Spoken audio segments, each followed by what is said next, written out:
Kamu kira Warren Buffett jadi triliuner karena jago beli saham? Salah. Banyak orang beli Coca-Cola dan Apple seperti dia tapi tak sekaya dia. Rahasia sebenarnya, Buffett bukan cuma investor. Dia arsitek sistem kekayaan yang dibangun 60 tahun. Warren Buffett dikenal sebagai investor paling sukses di dunia. Tapi bagaimana jika saya bilang Warren Buffett tidak kaya karena investasi? Setidaknya bukan itu alasan utamanya, karena kebenaran yang tidak banyak dibicarakan adalah investasi hanyalah alat, tapi mentalitas, kesabaran dan cara berpikir itulah yang membuatnya jadi legenda. Kita sering mengira kunci kekayaan Buffett adalah saham yang dia pilih. Faktanya, ribuan investor beli saham sama hasil beda jauh. Contoh nyata, saham Coca-Cola. Investor biasa beli tahun 1988 di $2.05, jual di $60, profit 24 kali. Buffett beli harga sama, tapi profitnya 168 kali lebih besar. Kenapa?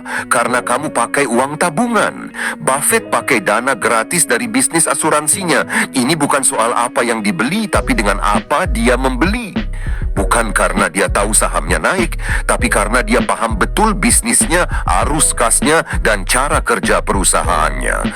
Buffett menang bukan karena pintar pilih saham, tapi karena punya daya tahan berpikir dalam jangka waktu 30 tahun. Sesuatu yang hampir mustahil buat investor kebanyakan.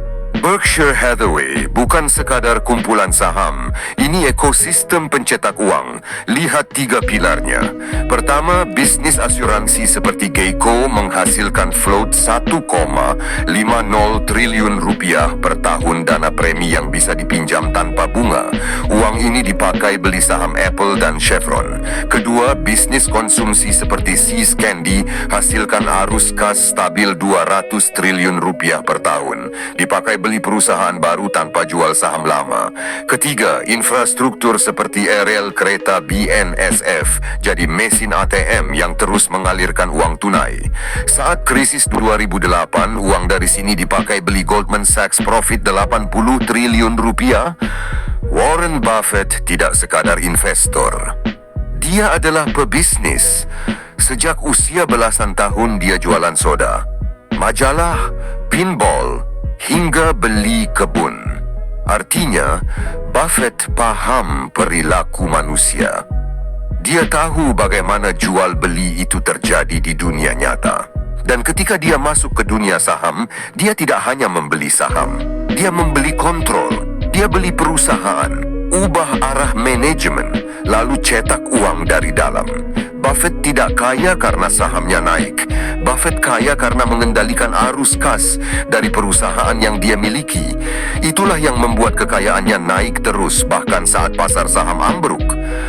Perbedaan terbesar antara kamu dan Buffett, kamu bergantung pada uang gaji. Buffett punya 60 lebih perusahaan yang mencetak uang. Kamu terpaksa jual saham saat butuh uang, sementara bisnisnya membiayai semua kebutuhannya. Kamu panik jual saat pasar crash, dia justru beli perusahaan baru saat krisis. Lihat siklus ajaibnya. Bisnis konsumsi hasilkan cash flow itu dipakai beli saham atau proyek baru, lalu saham atau proyek baru itu tingkatkan cash flow. Ini berputar 60 tahun. Buffett tak perlu jual saham untuk hidup. Sistem bisnisnya yang membiayai segalanya.